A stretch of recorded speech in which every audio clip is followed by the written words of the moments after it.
Dr. Adiramola, can you please Yes. come up now? Not a Dr. problem. Adiramola. Yes. Yep. I will introduce Dr. Adiramola. Oh, how are you? Is it very cold in Sure. Pretoria, South Africa? It's a bit chilly, but then also it's quite it's weather today. Okay. It's quite sunny. Yeah, So thanks so much for joining us. We are indeed honored to have you. As things turned out, you'll be the only lady today. So don't be scared of the men. We are your pillar of support. Okay, quickly, I've known Dr. Aderomola since 2017, and she's been very amazing. I learned she graduated as the best graduating student from law from LASU, that's Nigeria, and she had a PhD at 26, being the record setter in Pretoria, South Africa. I mean, amazing to have a PhD in South Africa, Africa, being a lady at 26. That's incredible. And that shows the type of person Deromola is. And she's humble, kind, generous. What else can I say? She travels widely. Little wonder we meet at the airport. So thank you very much, Dr. Aderomola. Can you make your presentation? Your presentation will be on human rights. Maybe yes. human wrong, because there's another concept that talks about human wrongs. We talk about human rights, but maybe many things we don't even do right. So it's safe to say human wrongs. So what do you think, Dr. Aderomola? Please make your presentation. Okay. Thank you very much, sir, for the very kind introduction. I must say that it's a pleasure to be here. To also make a presentation in this context, but I think more importantly, the fact that I'm aware that I'm in the midst of significant expertise.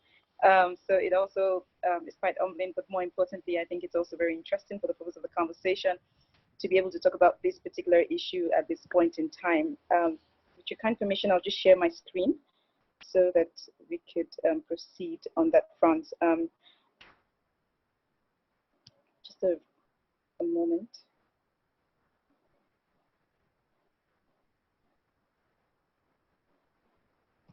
Yes, right.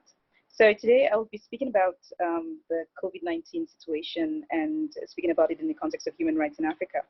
And to begin, I must say that there are a plethora of issues that sort of resonates from the context of this particular issue. And I think over the past couple of days, and I would even say months, we've seen how those issues have come up from a significant macro level, but then more importantly at the micro level, including the systematic impact that has been evident on individual households, not least, of course, social protection concerns which have emerged this morning, but more importantly, how we've seen the dynamics of work and a plethora of other issues shifting the paradigms around which we would need to engage with issues going forward post COVID-19, which is a very interesting narrative. And of course, this particular tensions resonating from how we have sort of moved along the path previously and how we're sort of going to go further as we also seek to do things in a much more technologically advanced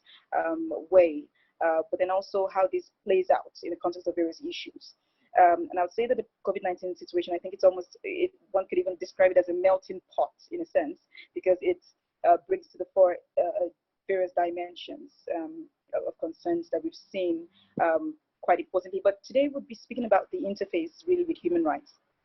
And I would really appreciate, of course, if we have a discussion after this, given your expertise and your knowledge in this context. And I know that we have seasoned practitioners, but more importantly, we have outstanding academics and diplomats as well who have been engaged in these issues and who, of course, understand these issues from a plethora of perspectives. So that would really assist in the furtherance of the discussion. But I just think that perhaps to start off the conversation, I'll just maybe give a structure to the context of the conversation today, and that's really to speak about why we should even talk about a right-based approach. because it's often the question around why we adopting a human rights-based approach. I mean, why do we even need to think about human rights when we think about COVID, or when we think about any situation at all on a continental level? And I think that there's something to be said here about the essence of a rights-based paradigm in transforming the conversations, but more importantly, in also just giving us a different lens to how we engage with a particular subject area at every point in time. But I think also, after we sort of speak to that, it's important to talk about some of the impacts of COVID.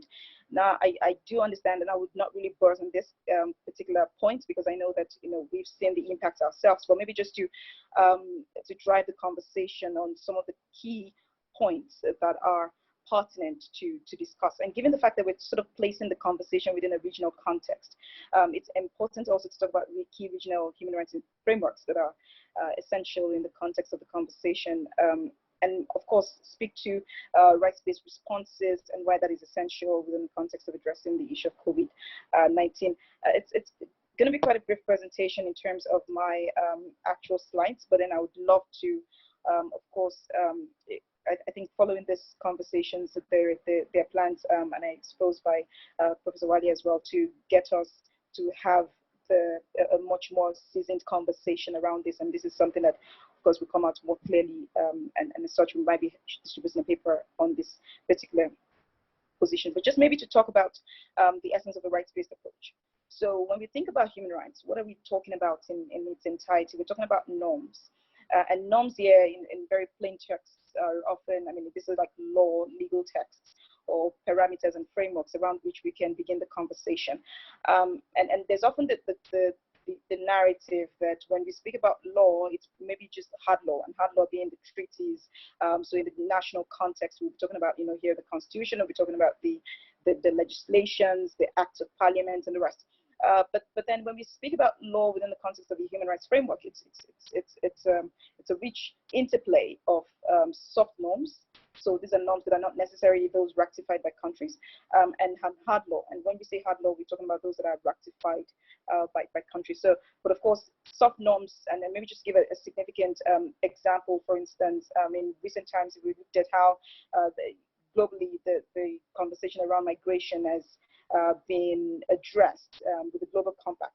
So that's an example of a soft norm, of course, on a very significant global issue, or even the Paris Agreement on climate change, a soft norm as well, but then quite relevant to understand what states are supposed to do within a particular context. So we have that mix. And in the original context, of course, human rights as sort of attained, as crystallized in its normative formations from how we used to know it in the Universal Declaration of Human Rights in 1948, and as crystallized across various paths, not least within the context of hard law, treaty law as we know it with the 1966 International Covenant of Civil and Political Rights, the International Covenant, on Economic, Social, and Cultural Rights. Those are the 66 covenants. But then at the regional context, we have the African Charter on Human and People's Rights, which some of us may be aware of, which was adopted by African Union heads of states, the Organization of African Union at the time, Unity at the time, which is now the AU as from the 2000s. So at the time in 1981, they adopted this particular framework, which is the regional Magna Carta, on the furtherance of human rights law. But so the notion that human rights actually speak to normatives that sort of draw on binding legal obligations, but more importantly, that states have a particular obligation around within their national context, and towards individuals within a particular state, and norms that do not just resonate at that level of governance, so not just at the regional level, but it's really at various levels of governance, as we've sort of identified, at national, regional, sometimes sub-regional, which is where we have, the ECOWAS and the rest, but and IGAD in East Africa, or where we have SADC and the various other regional blocks, but then also, and the EAC in East Africa, that's also very important. But also we have it at the, aside from the national, the sub-regional, we have it at the regional, which is where we're really going to talk about, focus on, given the essence of our discussions there. But then at the global level as well. So it really just gives us a rich panoply of significant normative formations or significant legal frameworks from which to begin to draw out the wellspring of knowledge around obligations of states that can then be used to speak about what states need to do in the context of a particular situation, not least, of course, what we're talking about today, which is the COVID situation. But more importantly is the notion of accountability. And I think this is where we've seen very importantly the essence of human rights being beyond the deontological context of ethics. Also the fact that human rights in this particular paradigm gives us the narrative or the notion around how to begin to talk about states and obligations, so duties and rights. The fact that with every right there's a corollary duty on states. So, for instance, the right to life has a corollary duty on states to ensure that they respect, they protect, and they fulfill, the specific rights, and give a particular dimension to the furtherance of that right. So we see that corollary binary relationship, but then also one could also say that as much as we see a vertical, we also see an horizontal relations, but then we also see one that sort of cuts across various actors. So it doesn't really matter that it is a state that is violating an obligation. Of course, these obligations are state-centric, but the fact that also placing it within the context of individual non-state actors, there's also a specific obligation on states to protect individuals against violations of non-state actors that can then lead to accountability of those actors again within the national context. So we see that really coming out very strongly in the notion of rights as a pertinent paradigm. But more importantly is the notion of empowerment, and this is where it really speaks about our daily lives. How, to what extent can we as individuals make decisions? So just very plainly, to what extent can we as individuals make decisions around our rights, around our own livelihoods to promote that? And of course, human rights giving us a very significant paradigm from which to sort of systematically engage in that conversation, but also to ensure that there's a systemic relations within even the governmental paradigm in the furtherance of that particular notion.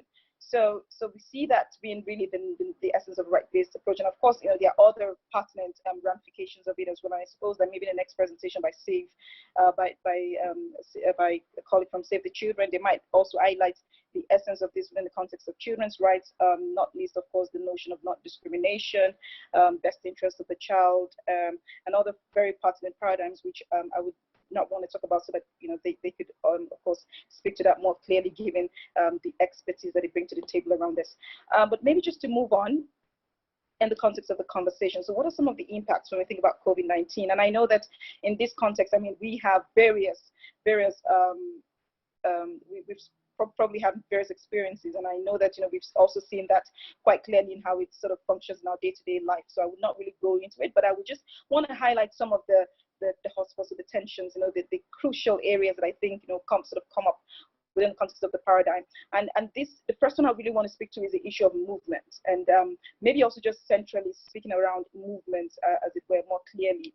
And in this context of movement, I'll be speaking about mobilities, migration, very importantly, which is really one of the tensions, that sort of come up in the context of when we think of COVID-19. And I would like to, while I speak to this, sort of draw out on a particular work that I've done with some colleagues here over the last 2 years around free movement of persons, but then more significantly within the context of free movements within the border of the state. So I'd like to speak to that more clearly. But then also we've seen the issue of health, and I think this is where we also have probably gained significant perspective around the impact of COVID-19 on mental health, on physical health, on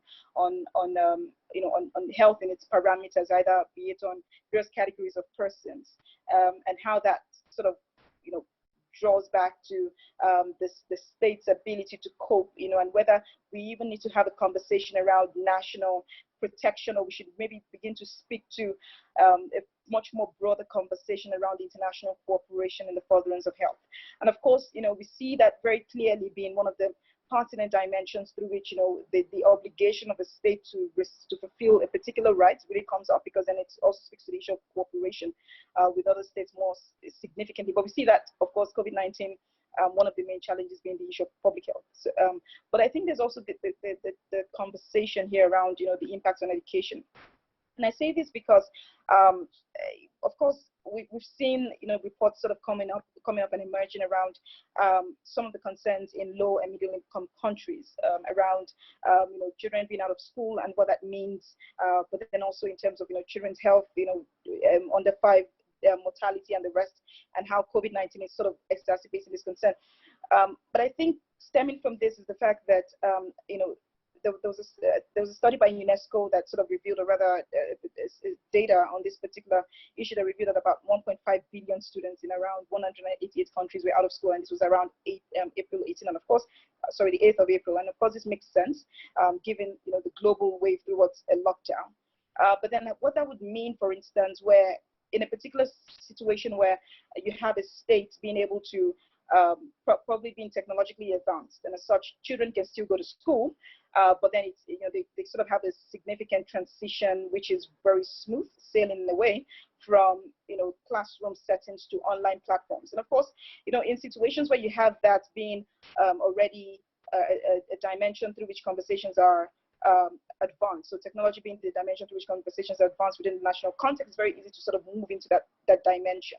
But what about situations where you have, so in low or middle income countries, or countries where you literally, have significant populations of children being not being able to have those access, in that context? And how do you sort of realize that more pragmatically? I mean, this is some of the issues that come up in the context of child rights protection vis-a-vis COVID. And of course, there's been that, significant, the states have been asked to sort of adopt a variety or a good mix of tech-based approaches. So looking at high tech, low tech, and perhaps no tech solutions in certain situations, but being able to also maintain the imperative of ensuring that public health or health of children within this context are maintained. So that's, of course, one of the issues that sort of have resonated within that context. But I think it's also important to talk about gender. And even in this context, I really speak about, I really, of course, like to narrow in on women and protection of women and girls, not just in the context of conflict situations. Of course, there's been a lot of discussions, but